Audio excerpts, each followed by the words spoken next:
जिसने जान लिया, जिसने वेद को शास्त्र को पढ़ा है, ध्यान करा है, स्मरण करा है, वो जिंदगी में पहचान गया कि शिव है क्या।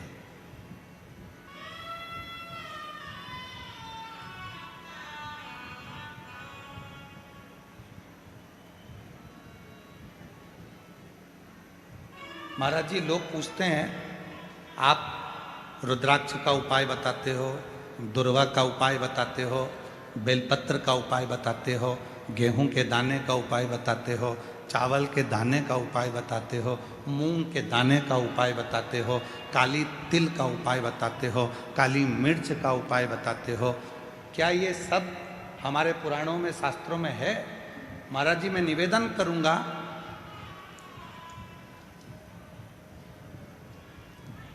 फ्रांस के राजा नेपोलियन ने अपनी वाणी में एक शब्द कहा।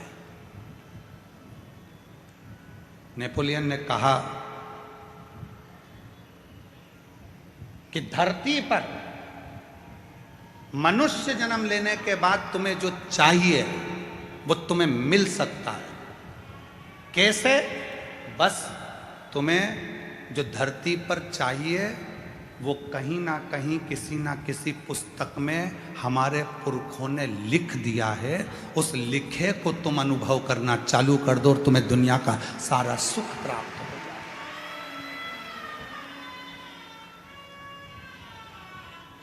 महाराज,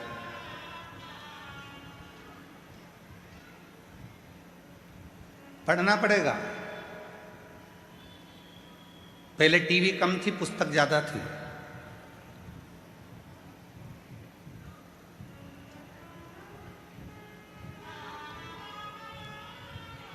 पहले टाकिज कम थे, लाइब्रेरी ज्यादा थी। पहले लैपटॉप कम थे, पुस्तकें ज्यादा थी। पढ़ना पड़ेगा। पढ़ो, अध्ययन करो, एक एक पुराण का अध्ययन करो, पढ़ो। और जिस दिन तुमने पढ़ना चालू कर दिया, हम फिर कहेंगे गीता प्रेस गोरखपुर की सारी पुराणे अपने घर में ले आओ, रोज प्रतिदिन एक एक पुराण का अध्ययन करा करो कि सियोर वाला बाबा दुर्वा चढ़ाने का बोला है तो कहाँ से बोला है, उसको पढ़ो, मिलेगा तुम्हें। अध्ययन करो, कौन सी पुराण से बोल रहे हैं मालूम पड़ेगा। अध्ययन करो। सब कुछ लिखा है हमारे वेद व्यास जी ने पुराणों में। ऐसी कोई चीज नहीं है जो पुराणों में या शास्त्रों में वर्णन नहीं करे। 18 पुराण, 6 शास्त्र हमें जो दिए गए हैं, 4 वेद जो हमको दिए गए हैं, अच्छे अच्छे विद्वानों ने अपनी अपनी पुस्तकों में बहुत कुछ हमको दिया है।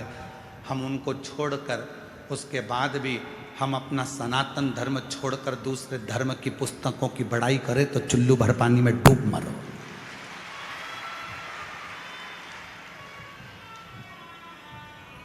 अपने सनातन धर्म की पुस्तकों को छोड़कर, 4 वेदों को छोड़कर, 6 शास्त्र को छोड़कर, 18 पुराणों को छोड़कर,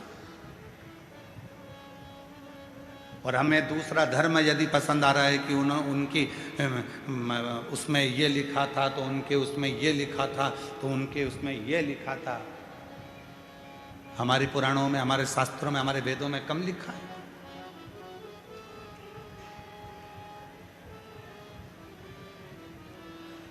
जैसे मंदिरों को मिटाने का काम विधर्मियों ने करा, तीर्थों को नष्ट करने का काम विधर्मियों ने करा, वैसे ही हमारे वेद और शास्त्रों में भी अटकलियां, हमारे वेद और शास्त्रों को भी मिटाने का काम विरोधियों ने करा, विधर्मियों ने करा।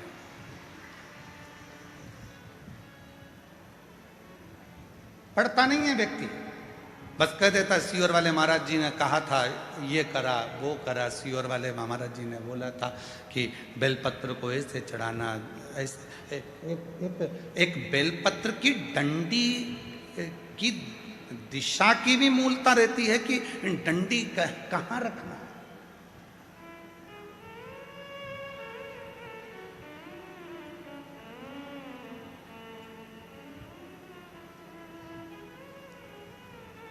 एक बार हमने हमारे सुपुत्र चिरंजीवी पंडित राघव मिश्रा जी से कहा कि हमने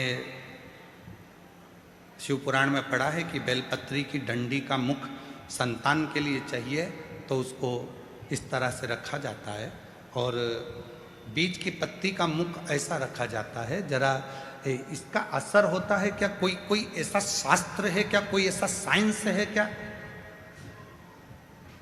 तो हमने कहा तुम्हारे गूगल में सर्च करो, क्या वो साइंस है? तो पंडित राघव मिश्रा जी ने उसको निकाला और उसको निकाल कर वो हमको बता रहे थे। कहाँ बैठे हैं वो? राघव कहाँ है? हाँ, दे उसको माइक दो, जरा माइक दो। वहीं से बोलो। हाँ, वहीं से। कि तितली उड़ती है तो उसके पंख किस दिशा में जा रहे हैं, उसका भी असर संसार के लोगों पर पड़ता है, तो एक बेलपत्री की डंडी का भी असर पड़ता है। ये गूगल कह रहा है, ये रिसर्च सेंटर कह रहा है, ये साइंस कह रहा है। प्रदीप मिश्रा तो बाद में बोला है। ये सब चीजें लोग उसको अनुभव कर रहे हैं कि बेलपत्र की डंडी प्रदीप मिश्रा जी ने यहाँ चढ़वा दी, दुर्वा यहाँ चढ़वा दी, जल यहाँ चढ़वा दिया, स्थान पर गेहूं चढ़वा दिया, चावल का स्थान ये बता दिया, तो इसका असर क्या होता है? आपने जिसको पढ़ा है, क्या कहते हैं उसको? Butterfly effect. साइंस में एक बटरफ्लाई इफेक्ट बताया गया, जिसमें बताया गया कि एक चींटी अगर कन्याकुमारी में चल रही है तो उसका असर कश्मीर में पड़ रहा है। जोरदार ताली बजाकर साथ दे। चींटी कन्याकुमारी में चल रही है तो उसका असर वो कहे बटरफ्लाई इफेक्ट। ये एक रिसर्च सेंटर ने रिसर्च किया कि एक तितली का पंख भी ऊपर नीचे होता है तो उसका फर्क संसार के लोगों पर पड़ता है, तो हमारी बेलपत्र चढ़ाने का फर्क हमारी जिंदगी में क्यों ना पड़ेगा? बैठ जाइए, साधु बात। हमने कहा हम इसको बोलते आ रहे हैं, लगभग हमको बोलते इन सब चीज़ों को सालों हो गए। तो जरा अब इस पर साइंस कितना काम कर रहा है वो देखो, साइंस काम कितना कर रहा है वो देखो। तो राघव जी ने उसको सर्च मारा, निकाला, फिर उन सब सर्चों को देखा गया कि कितना कितना कौन कौन से देश पर केवल जरा से पंख का असर कितना होता है। फूल की दिशा, आज दुनिया के लोगों को तो भगवान को फूल चढ़ाना भी नहीं आता।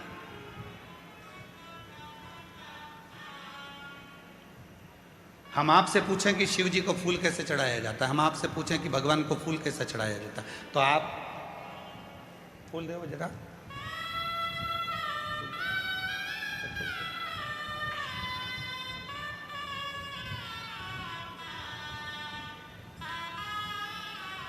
आप और हम फूल कैसे चढ़ाते हैं?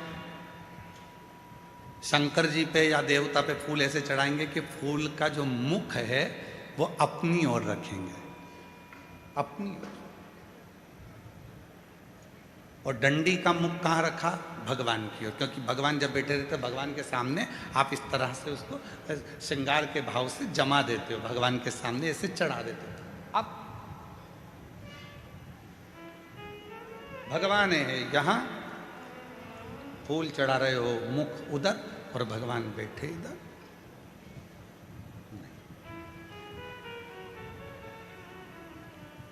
डंडी का मुख अपनी ओर हो और फूल का मुख मेरे परमात्मा की ओर हो। परमात्मा किसी को दिया जाता है तो उसको डंडी से नहीं दिया जाता, उसको पुष्प का अग्र भाग दिखाया जाता है। जब फूल का आगे का भाग उसको दिखाते हैं तो वो समझ जाता है कि डंडी में कांटे हैं और इसने अपनी जिंदगी में सारे कांटों को संभाल कर रखा है, तो इसकी जिंदगी को मुझे फूल की तरह कर देना है। वो समझ जाता है,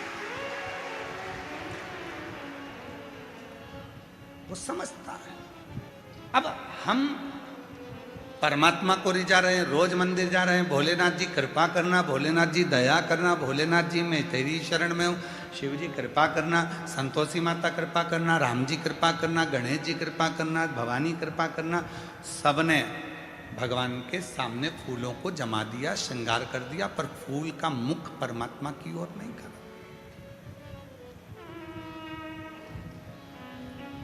हम क्या सोचते हैं कि फूल जो भी मंदिर देखे उसको अच्छा लगना चाहिए। उसको ये नहीं देखा कि भगवान को अच्छा लगा कि नहीं लगा, अपने को अच्छा लगना चाहिए। और फल हमें मिला नहीं, पूरी जिंदगी हो गई।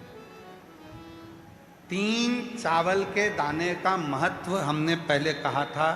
एक रात्रि को 9:15 पर करने वाला उपाय हमने पहले कहा था। आज दुनिया के लोग वो रात्रि के 9:15 वाला जब उपाय करते हैं तो उनको उसका फल क्यों मिलता? एक पत्र आया, अभी हम पत्र ज़्यादा पढ़े नहीं क्योंकि थोड़ा समय ज़्यादा हो गया था। 2 पत्र पढ़े हैं, अभी पढ़ेंगे जब बीच में कहीं भजन वजन आएगा तो उसमें हम पढ़ लेंगे। हमारा चिकित्सा विभाग कहता है दूध पीना है तो दूध को पीने के लिए खड़े होकर पिया जाता है और पानी को पीना है तो बैठकर पिया जाता है, शरीर के लिए ठीक होता है। उसी तरह शिव को जल चढ़ाने का भी तरीका होता है तो शंकर को पुष्प चढ़ाने का भी तरीका होता है, तो शंकर को चावल का दाना चढ़ाने का भी तरीका होता है। ये दुनिया के लोग जितना विरोध करना है इनको करें, पर उस विरोध का हल जब निकलेगा जब आप खुद अपनी पुराणों में अध्ययन करोगे कि सियोर वाले महाराज ने बोला तो बोला कहाँ से, उसका अध्ययन करो, उसको पढ़ो। जैसे नेपोलियन, फ्रांस के राजा नेपोलियन ने कहा कि हमारे बुजुर्गों ने, हमारे गए हुए उन संतों ने अपनी पुस्तकों में सब कुछ लिख दिया, बस उसको तुम जितना अपने शरीर पर उतारोगे उतना तुम्हारा वैभव बढ़ते चले जाएगा। आप उतारो तो शरीर। हम केवल मोबाइल तक रह गए, हम केवल लैपटॉप तक रह गए, हम केवल टीवी तक रह गए, पर हम पुस्तकों को छोड़ दिए, हमने पढ़ना छोड़ दिया, हमने अध्ययन करना छोड़ दिया।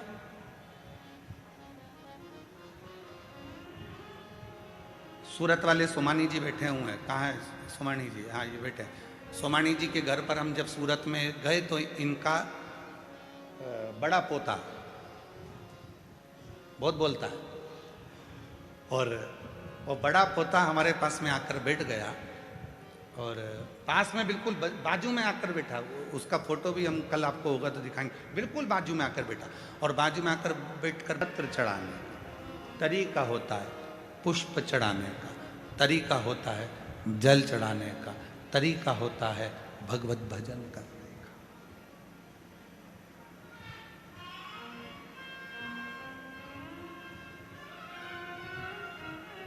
सारे तीर्थों में जाइए,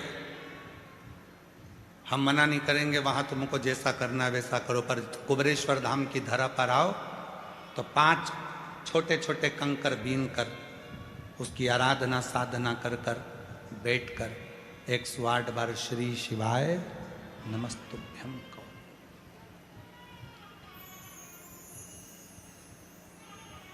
एक कंकर को अपने साथ ले जाओ, 4 कंकर छोड़ जाओ, झोली पसार कर प्रणाम कर कर उसको विनय करो कि बाबा तुम्हें मेरे साथ चलना है, बेटी बहुत दुखी है, उसके दुख को हरना है, तुम्हें कृपा करना। क्यों? धनियाबाई की कथा का स्मरण करिएगा। गीता प्रेस गोरखपुर के कल्याण अंक का धनियाबाई का एक प्रसंग आता है। एक हरियाणा की रहने वाली धनिया जो शिव के मंदिर जाती थी, पूरे गांव के लोगों के पास में गाय भैंस सब थी, धनिया के पास में कुछ नहीं था। कल्याण का ये अंक और कल्याण अंक का ये विश्वास की कथा जरा ध्यान दीजिए। धनिया के पास में ना गाय थी ना भैंस थी, कुछ भी नहीं था, क्योंकि धनी नहीं था तो होगा क्या। पर शिव की भक्ति बहुत थी, शंकर की भक्ति। और शिव भक्त की जो भक्ति होती है इसकी परीक्षा बहुत होती है। धनिया के पास कुछ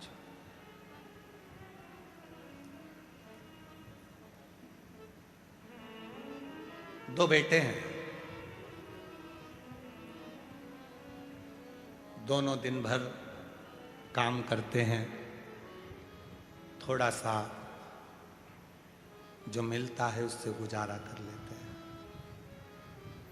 जो मिल गया। शिवरात्रि का उत्सव आ गया।